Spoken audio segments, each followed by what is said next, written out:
Rich dad और poor dad book के हिंदी में अनुवाद। एक बार हमें हमारे लिए काम करने वाले पैसे की ताकत का ज्ञान हो जाए, फिर हमें पैसे के लिहाज से स्मार्ट हो जाना चाहिए और हमें डराने वाले लोगों से निपटने के रास्ते ढूंढ लेने चाहिए।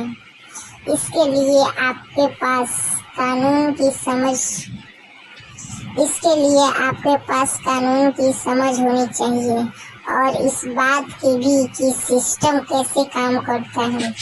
अगर आप अज्ञानी हैं तो आपको आसानी से डराया जा सकता है। अगर आप जानते हैं कि आप क्या बात कर रहे हैं तो आपके पास बचने का मौका होता है। इसलिए अमीर डैडी स्मार्ट टैक्स अकाउंटेंट और वकीलों को इतना ज्यादा वेतन देते थे। वकीलों को वेतन देना सरकार को टैक्स देने से सस्ता था। मेरे लिए उनका सर्वश्रेष्ठ सबक था। स्मार्ट बनो ताकि तुम्हें इधर उधर धक्के न दिए जा सके, और मैंने जिंदगी भर इसे अपनाया है। वे कानून जानते थे क्योंकि वे कानून का आदर करते थे। वे कानून जानते थे क्योंकि कानून न जानना बहुत महंगा साबित हो सकता था।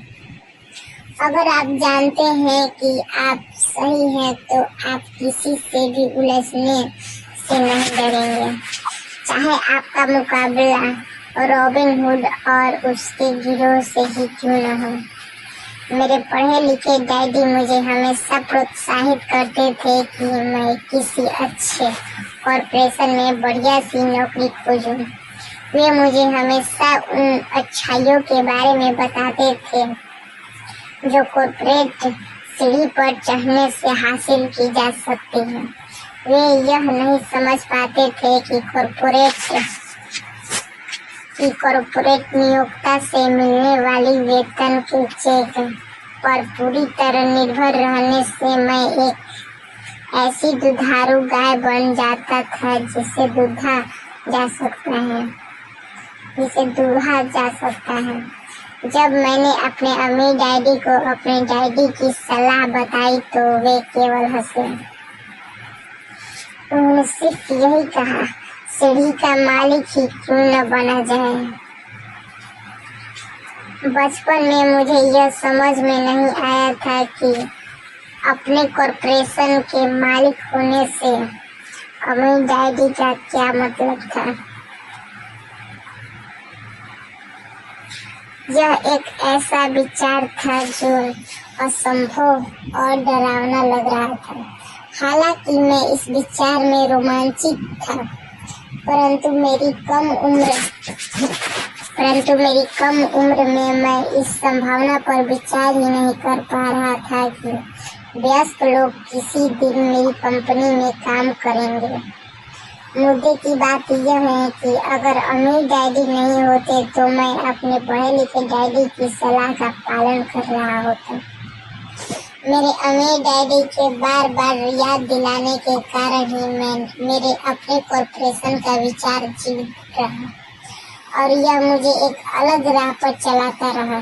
जब मैं 15 या 16 साल का था तो मैं जानता था कि मैं उस राह पर नहीं चलने वाला जो मेरे पढ़े लिखे डैडी ने बताई है। मैं नहीं जानता था कि ऐसा किस तरह करूँगा, परंतु मैंने निश्चय कर लिया था कि मैं भीड़ के साथ नहीं चलूँगा और उस दिशा में नहीं जाऊँगा जिस तरफ मेरे सहपाठी जा रहे थे। इस फैसले ने मेरी जिंदगी बदल दी। जब तक मैं 25 साल का हुआ तब तक मेरे अमीर डैडी की सलाह मुझे पूरी तरह समझ में नहीं आई थी। मैंने हाल ही में मरीन कॉर्प्स छोड़ी थी और मैं जोरोक्स के लिए काम कर रहा था। मुझे बहुत पैसा मिल रहा था, परंतु हर बार जब भी मैं अपनी तनख्वाह के चेक को देखता था तो मुझे हमेशा निराशा होती थी। कटौतियाँ इतनी ज्यादा थी और जितना ज्यादा मैं काम करता था कटौतियाँ उतनी ही ज्यादा होती थी। जब मैं ज्यादा सफल होने लगा तो मेरे वरिष्ठ बॉस मेरे प्रमोशन और तनख्वाह बढ़ाने की बातें करने लगे। यह सुनने में अच्छा लगता था, परंतु मैं अपने कानों में अपने अमीर डैडी की यह आवाज भी सुन सकता था। तुम किसके लिए काम कर रहे हो? तुम किसे अमीर बना रहे हो?